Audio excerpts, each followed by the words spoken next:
Megatrust kepung Indonesia, gempa dan mega tsunami, hantui Jawa dan Sumatera.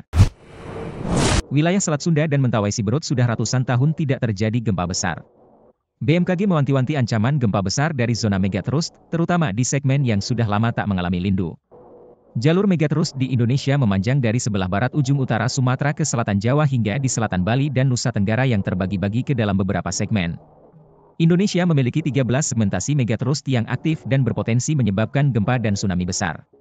Kepala Pusat Gempa Bumi dan Tsunami BMKG, Daryono mengatakan ada ancaman dari 2 megatrust di Indonesia yang sudah lama tak pecah. Melihat peta sumber dan bahaya gempa Indonesia 2017, segmen megatrust Mentawai Siberut dan megatrust Selat Sunda terakhir kali menyebabkan gempa pada kurun waktu lebih dari ratusan tahun lalu.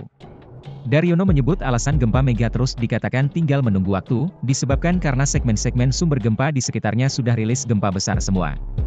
Sementara Selat Sunda dan Mentawai Siberut hingga saat ini belum terjadi, tuturnya. Daryono mengungkapkan, untuk mengetahui kapan potensi ancaman megatrust terjadi, hingga saat ini belum ada ilmu pengetahuan dan teknologi yang dengan tepat dan akurat mampu memprediksi.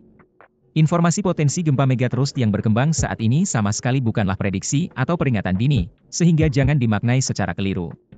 Seolah akan terjadi dalam waktu dekat.